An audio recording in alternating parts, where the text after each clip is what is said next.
The Jesus Trilogy, Book 1, The Four Messiahs, Chapter 62. On the kickoff, Judas ran the ball back to the night 40.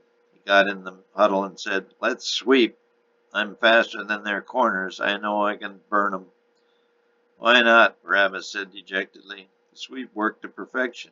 Judas turned upfield after getting around the corner and was gone. 60 yards. But alas, a whistle. Holding. Vincenti argued, but to no avail. First and 20. Judas was puffing as he got back in the huddle, but said, "Let's do it again. Other side. I'll beat that guy, too. You linemen all put your hands in your pockets this time." This time there was no holding, but the result was the same. 70 yards and a touchdown. The small group of Knight fans went crazy, but their yells were drowned out by a chorus of boos from the Eagles fans. 21-7 did look a little better to Vincenti, but not much. And when the Eagles drove down the field and scored again, he finally lost his cool. He berated the exhausted defenders, but it was like beating a dead horse. 28-7 was the score. Even Vincenti figured it was all over but the shouting. The only one seeming to have any life was Judas. Only he knew that he was going to lose $5,000. It was a good motivator. He lateraled the next kickoff to Johnny and threw the block of his life along Johnny to power upfield to the Knight 38. The crowd continued to boo, and Barabbas said, "Let's try a pass." Amazingly, this would be their first pass play of the game. There were only 3 minutes left in the half. "Jesus, go deep. Judas, go out in the flat, and Johnny, you block." Barabbas dropped back. Jesus had split the two defenders and was headed for the post. Barabbas let it fly, but to his amazement, the ball fluttered and dropped to the ground untouched, 10 yards downfield. "Must have slipped," he said, back in the huddle. "I was open," Jesus said, disgust in his voice. "So was I," Judas said. "Sorry, guys, everybody was open. Let's do it again." Barabbas let fly again, but the ball wobbled. Judas did manage to catch it for a 10-yard gain. "What's going on? Your arm go bad?" Judas yelled. "I was lucky it wasn't picked off." As Barabbas kneeled down to diagram the next play, it hit him. This was the ball with a white check mark on it near the laces. This was the ball he was supposed to throw over the wall. But for some reason he was having trouble throwing it 10 yards. There must be something in the ball, but what? He had no time to think about it now. They better go back to running it. It was first down at the Knight 48. Called for a sweep, but the Eagle defense was spread wide, anticipating the play, and Judas lost 5 yards back to the 43. Worse, he was hit by two defenders after he was out of bounds. In addition to no flag being thrown, Judas came up limping. The team's collective heart sank. Another wobbly pass went incomplete, and Johnny was then stacked up for no gain, 4th down and 15, but 57 yards to the goal line. Barabbas wanted to go for it, but when he called timeout to confer with his coach, he was overruled and the punter was sent in. The snap was bad and rolled back toward the Knight goal line. Barabbas, who had been on the bench, looked down, anger on his face, but when he looked up again, he noticed the Knight punter was racing down the opposite sideline near midfield. He was hauled down at the 43-yard line of the Eagles, just 1 yard shy of the first down. A penalty was called on the Eagles for grabbing the face mask, and the Knights had new life. The ball was at the 33 of the Eagles, but after 3 unsuccessful running plays, it was 4th down and 10. Coach said they just had to get some points, so the field goal unit was sent in. They would regroup at halftime. Barabbas was livid, but this did give him an opportunity to switch balls, which he did. The marked ball was unbalanced and too heavy. He began to worry. The game was one thing, but throwing an unbalanced and heavy ball out of a stadium was another. He knew what happened to people who didn't follow orders from 6 points. He began to sweat and noticed his hands were shaking. He must figure out a way to get that ball over the wall. His head began to ache as his mind searched for a way to not only win this game, but to get that pigskin with a little white check mark on it over that wall. He switched balls quickly. No one noticed. The heavy ball now sat in the ball rack along with the others, all in plain sight. Some new guy named Thomas was now sent in to try a 50-yard field goal. It was an unheard of distance. Thomas had transferred from Capernaum just this year. No one liked him because he lacked self-confidence in his own ability, but Coach stuck with him anyway. No one was quite sure why. But Coach had the final say, and no one dared disagree. There was just a slight breeze, and to everyone's amazement, most of all Thomas, the ball went through. The score, 28-10. The 2-minute warning sounded as the Nazareth team kicked off. The partisan Eagle crowd, only slightly worried, began to crescendo again. For the Knights it seemed louder than ever. Vincenti knew he must go for the onside kick, but so did everyone else in the stadium. Like everything else in the first half, the Eagles not only recovered the ball, but began a series of laterals back toward their own goal. The third such lateral reached Simon, and he took off down the left side of the field. Judas watched him from the sideline. Simon was running untouched in the clear. The frustration was too great. Judas stuck his foot out and tripped Simon, who went head over heels. The ball came loose and went out of bounds on the 24-yard line of the Knights.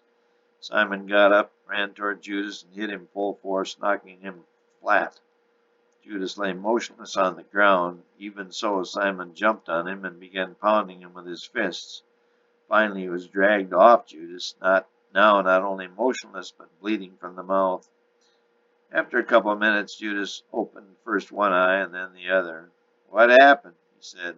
The anxious faces peering down at him were suddenly transformed into happy, smiling faces.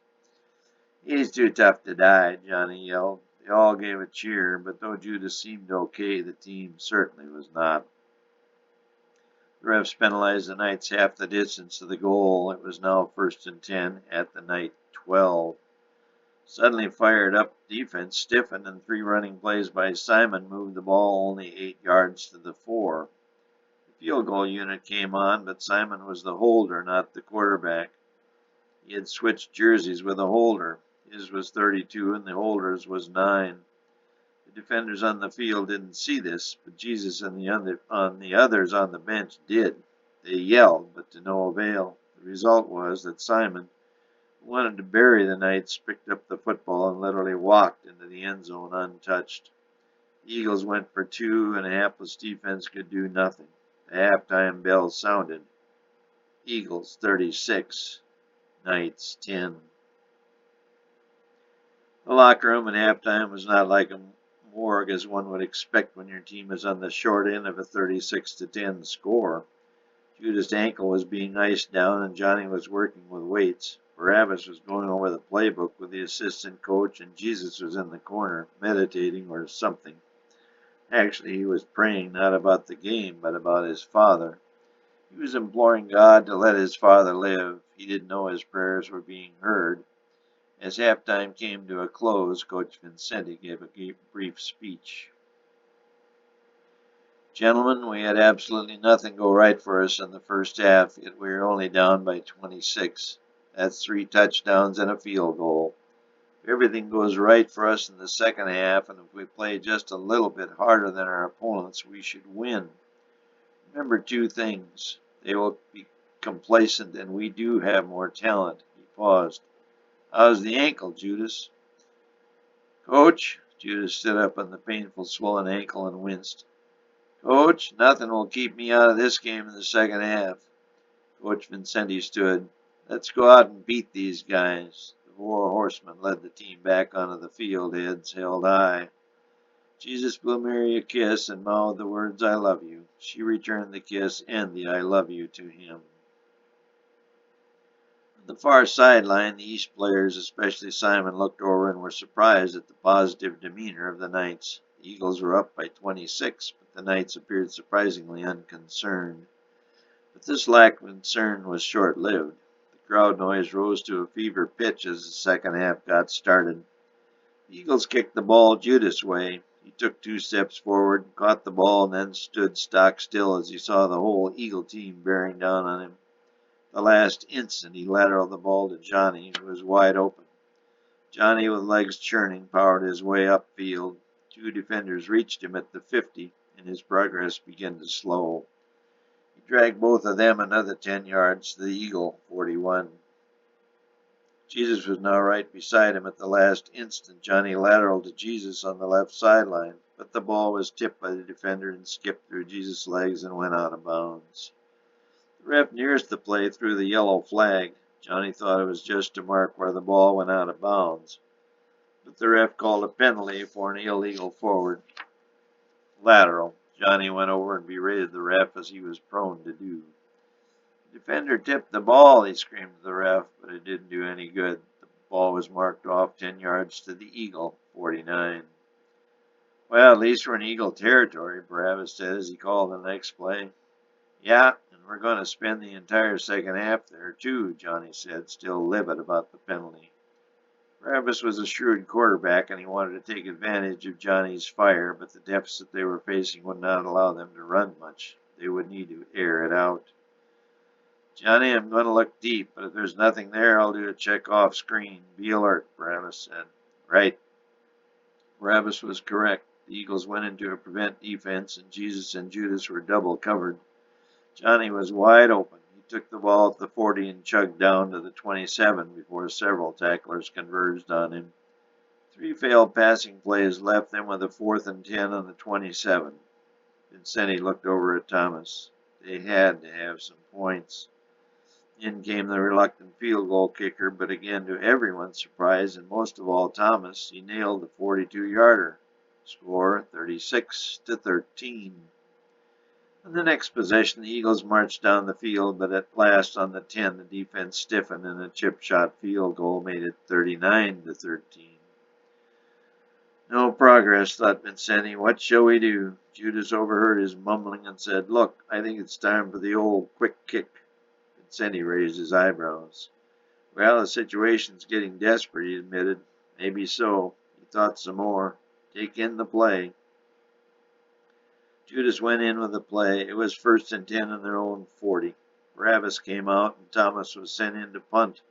The Eagle coaches and players in the crowd couldn't believe their eyes. Thomas got 15 yards behind the center and called, Hot 1, Hot 2. Simon had dropped deep, but everyone suspected trickery. The ball was snapped, but all the night players released early. Due to all the confusion, Thomas had plenty of time, and he got off a tremendous punt. It sailed high and deep toward the end zone. He knew the light breeze was with him. Simon watched, stunned, as the ball flew over his head and split the uprights. The ref's hands went up. Score 39-16. The crowd was suddenly quiet. His teammates mobbed Thomas. All he could say was, That ball seemed a little heavy.